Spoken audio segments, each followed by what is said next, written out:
Now, if you've ever wondered about volunteering on the Camino, being a host, otherwise known as a hospitalera or hospitalero, we're going to hear all about that this week, coming right up.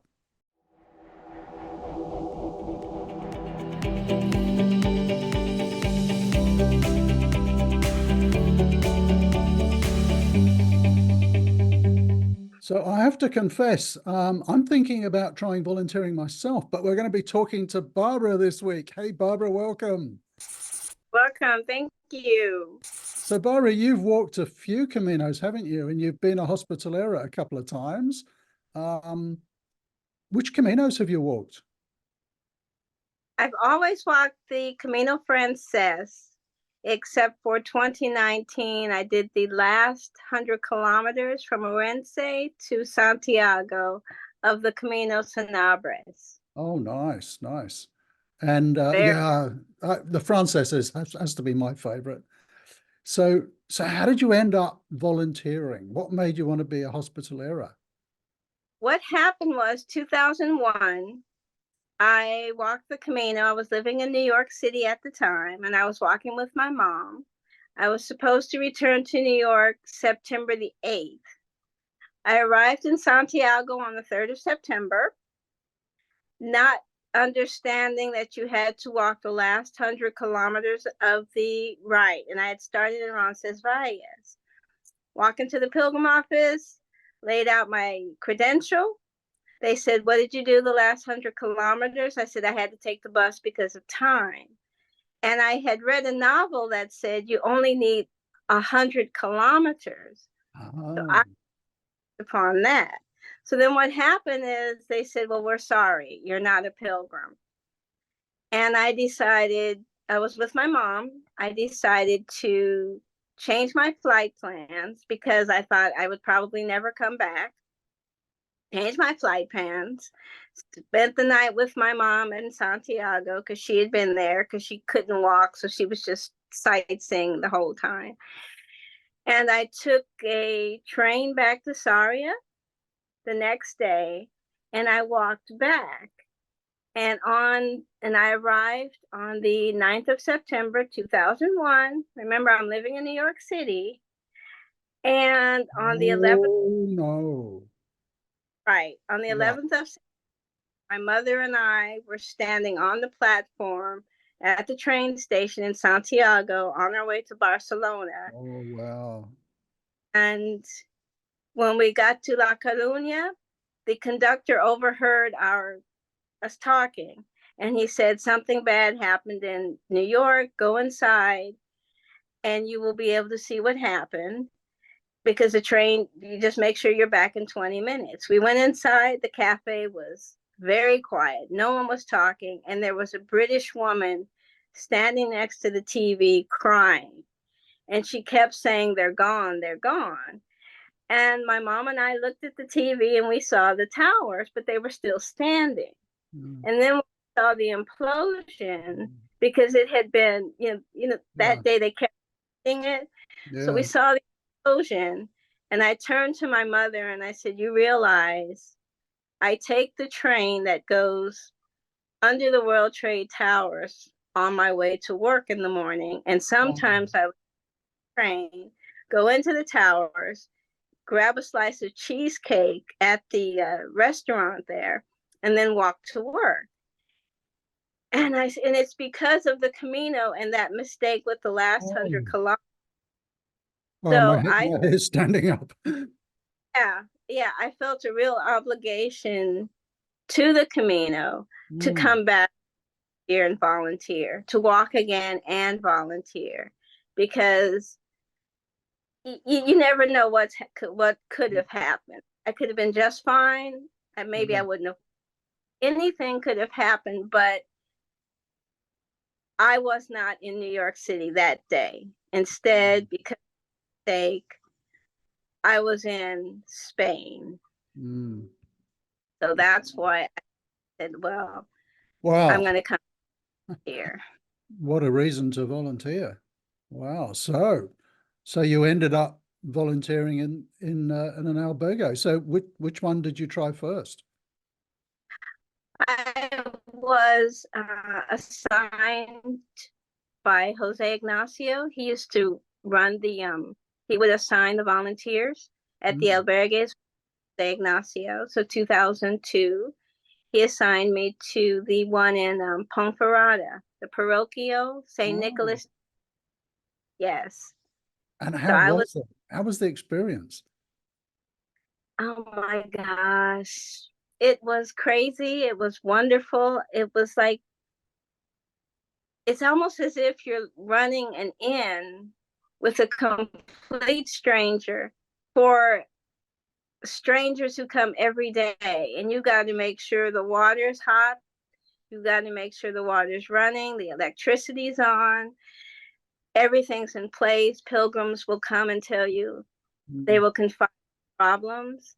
They will tell you what's going on in their lives. They will ask for directions for churches. Where's the Basilica? Where's the Knights Templar Castle? And at that time, we still had internet cafes. Yeah. So where's the internet cafe? And then in addition to managing the pilgrims, you've got to clean. And that includes the bathrooms. So you're cleaning, and we had a kitchen. So we opened up the kitchen so that pilgrims could wash. I mean, not wash, so that they could cook meals. And the other thing was the Spaniard with whom I was volunteering. He had one of those gravelly voices, and he knew how to do the queimada. So at night, we would go out to the Oh, cemetery. oh no, you're going to have to tell people what the Kamada is. Well, the queimada is like this, I don't know, this pagan chant where I guess you. Yeah, it's like and it's a special liqueur which they set alight, isn't it? Yeah, they light the liquor, and it's blue flames coming out, and as the blue flames are coming from the cauldron, he's stirring the cauldron and he's stirring the flames and chant in Spanish to exorcise evil and demons. And we would do it in the graveyard at night. We waited till night.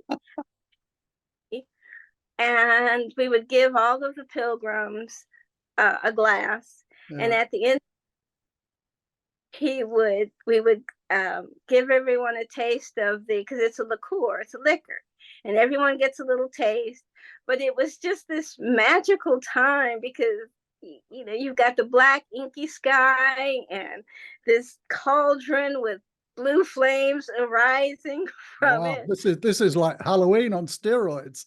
Yeah, and one time, one of the priests used to come as well, and periodically the pilgrims would ask the priest, "Well, Father, is this part of the Catholic?" And the priest would say, "Oh, no, no, no, no, no, That's no, right. no, no, no." Is this kosher? Yeah. But it was really fun. And one time, a guy who looked like a celebrity. He had the bald head and what have you. And he was an American. And he turns to me and he said, "I cannot believe I'm having this experience." Because that's part of, part of the Camino is the unexpected. Oh, wow. Yeah. Arrive at an albergue. Sometimes it's cut and dry. Sometimes there's a communal meal. Sometimes people sing. Someone's got a guitar. Or you run into an experience like this. That's amazing. So tell me, do you speak Spanish? My Spanish is fairly decent, but the first couple of days, it's always difficult. It takes me to become fluent enough so that I can understand what's being said and give a reply. Yeah. It's far easier to understand, and I still translate in my head, so sometimes my reply is delayed. But I took from 7th, 8th, 9th, and 10th grades in school, and then 2 years in college. Wow. But it'd been at least 20 years since I'd last had class. But once, when you're immersed in the language, then all of a sudden everything that I was taught starts to come back. Oh, that's great. Yeah. Yeah, Yeah. yes, it No, was. my Spanish is really basic and I get into lots of trouble when I'm walking with my wife because I'm ordering stuff on the menu and she goes, "What's that?" I said, "Oh, I thought it was this." I get into lots of trouble. So that was in Ponferrada. Where else did you volunteer? The other place I volunteered was with the Confraternity of St. James, and primarily at their albergue and Rabanal del Camino. And I did that primarily because my Spanish is decent, but I didn't feel comfortable because at one point in Ponferrada, the heat, the hot water went out, and I kept telling the Spanish guy with whom I was volunteering, and he just kind of poo-pooed it. So finally, the water ran cold. The priest was upset. We had three American Jesuits staying with us, and I was at somewhat of a loss because in the States I know the number to call and I can speak the language fluently, but there I was hesitant to call, so we straightened it out. But I didn't want any more of those little problems arise. So volunteering in Rabanal, I volunteered with a man from London and an American. So there was no language barriers between the three of us. And between two of us, we spoke enough Spanish to be able to help the pilgrims and communicate with the pilgrims. And what I didn't know, he did, and vice versa. That's great. I made a point last year of staying at that albergue in Rabanal. I heard so much about it. It was really nice. And you do the afternoon tea and then you go to the service in the church in the evening. It was really cool. And the priest who looks, the Benedictine priest, and when they sing those, when they chant a Oh, cappella in that's that small, amazing. Yeah, we had three monks chanting, and it was just mesmerizing. I didn't understand a word of it, but it was just mesmerizing because it's all in Latin, isn't it? mm-hmm. Yeah. And then afterwards, everyone quietly repairs back to the albergue and gets ready for bed, and it's such a wonderful send off for the evening. Yeah. And it is So a great albergue. You know, the thing that surprised me going to what do you call the evening service? Matins, is it? No, I think so. Vespers. When you go to Vespers, I was amazed that it all seemed to be locals. There was maybe Yeah. 20% were pilgrims, so it's all the local people coming in, and it was a wonderful experience. Mm-hmm. And the afternoon tea in the albergue is always nice, so you get to have a chat with everybody. Well, that sounds new because in 2002, we didn't do a tea. Ah, yeah. This was very English. So I think it's at 4 p.m. There's afternoon Uh, tea and cake, and everybody sits in the garden and gets to know that does. everybody. Yeah, it was nice. Yeah, we did breakfast. Yeah, we did Mm. breakfast doing that, but we didn't do an afternoon tea. So what's Mm. what what's been one of the hardest things for you volunteering in an albergue? You mentioned the plumbing problem. Did you have some But, really challenging experiences with pilgrims? ooh, in Ponferrada, there was a guy who was walking with two red teddy bears on his backpack. And that was sort of a flag because most young men don't have teddy bears on their backpack. I have So one. what he had become a part of a group of pilgrims that did not really want him in their group. Oh, So okay. they'll all be put in the same room, the four of them. And as soon as he left, the the three other individuals with whom, who were walking together asked to be switched out and have him in another room because they really Mm. wanted to because he was a little different. And I was actually a Okay. little surprised he was Let's allowed not to. let's not go there too much. Yeah. Yeah, Yeah. but that's an element, isn't it, of walking the Camino? I mean, you meet lovely people, but I've met a couple that I was a bit uncomfortable with. Yes, and then in Rabanal, we actually had the same problem because Rabanal uses propane canisters for heat. Yeah. I said, because on changeover day, all of the volunteers leaving are there, the volunteers coming are there, so they can tell you what's happening, what's Yeah. going on in the morning. So when they told us about the propane tanks, I said, well, is there a gauge on the tank so we'll know when it's getting low? And they just laughed and said, well, you know when it's getting low when the water runs cold. Just hope you're not having the shower when it goes cold. That's exactly what happened. And it wasn't a big deal because we had spare propane tanks, and but still for those few pilgrims in the middle of a shower, Yeah. yes. Yeah. So it only for 3 people, but that Yeah. happens. And then um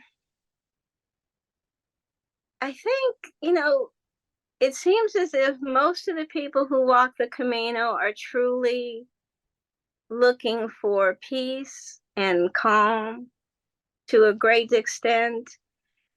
And so you don't find a lot of mediation between pilgrims. Oh. The the most challenging aspect for me was I'm a fairly decent listener, so you can be bombarded with my mom died, this Mm. happened, I lost my job, Oh. why I'm here, and people need someone with whom to talk. And a hospitalero or hospitalera is the perfect person because you're not on the way, so they're Yeah. not going to see you again. Won't So see this you. is the opportunity to really. I had Mm. a guy, well, I'm out here because I just ran a company into the ground. Mm. Another young lady said she'd moved across country, lost her mother, lost her job. So it's the unburdening that sometimes is, Mm. and what I've learned is a little bit of a challenge, but I learned just listen, because people Mm. aren't looking for solutions, they're not looking for Oh, answers, they want a listening ear. just want someone to listen. Yeah. Yeah. Oh, that's, I can imagine. Yeah. So Pat and I are off to our Hospitalero training in about a week. And so it'll be interesting to see where we might end up. But I imagine that's quite challenging, being that sort of shoulder to cry on, if you like. Mm-hmm. Mm-hmm. Yeah. So would you do it again? I would. Right now, I have responsibilities, caregiving duties, Yeah. but once that changes, Mm. I would do it again because part of the nice thing about being a hospitalera is you see the Camino from the other side. You Mm. get because as a pilgrim, you're not really aware the extent to which the Catholic Church is involved. Mm. The priests there's often a priest who oversees your albergue. Yeah. Sometimes in Ponferrada, the hospitaleros dined with one of the priests every night That's to nice. just on. And then the other priest, we didn't have dinner with him, but he was there every day. As a pilgrim, you might not know it because they're just dressed in regular clothes. Yeah. So there really is a system of let's make sure the pilgrims are okay. Mm. How many here? Who needs what? Sometimes you would Mm. have to tell the priest and point them in the direction of a pilgrim who's Mm. having, or one guy lost all of his identification. Oh, So wow. the overseeing the albergue in Ponferrada Mm. said, okay, come with me. We will figure this out. We'll figure out how to either get you back to your country. I think he was from Germany, Mm. or help you continue. And the other nice part is when you spend 2 weeks in one place, you begin to feel like a local. And Robinal, the trucks would come through. The trucks would drop off bread, and then you would hear the cherry truck coming along, cherries. Yeah. And on Tuesdays, you walk to the small square in town, Yeah. hop on the bus, you go off to Astorga, the next big town, Mm. and it's market day. And so you buy the milk, buy the whatever is needed, hop back on the bus with the locals, and you're Mm. back.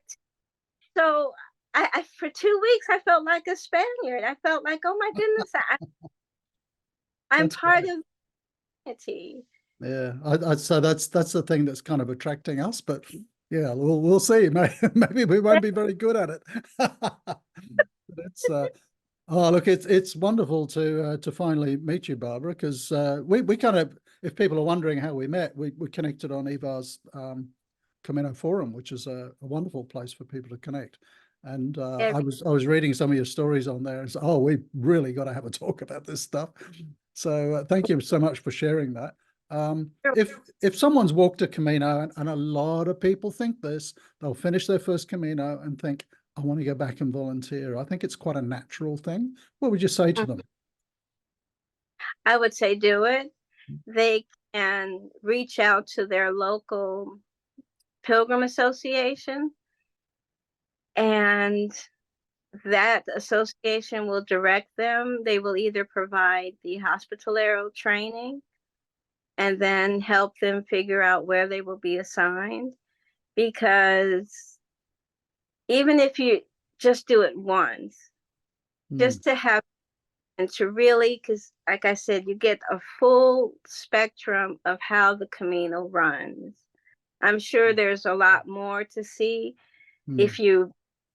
but just to be there, be a part of the community, to care for pilgrims as they Mm. come, you really have a sense of, this is the one opportunity I have to make the pilgrims tonight, to make Mm. an impact on their Camino, to give Mm. them the night possible. So, not everyone's going to have a quemada, not everyone's going to have Mm. a tea, but you can, at the very least, make sure they have clean beds, clean floors, Mm. clean toilets, and if at all possible, a listening ear and someone who's just got a smile on their face saying it's good to see you. That's great.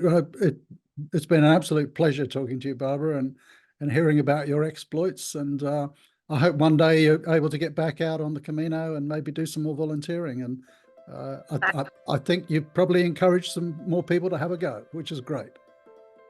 Okay, thank you.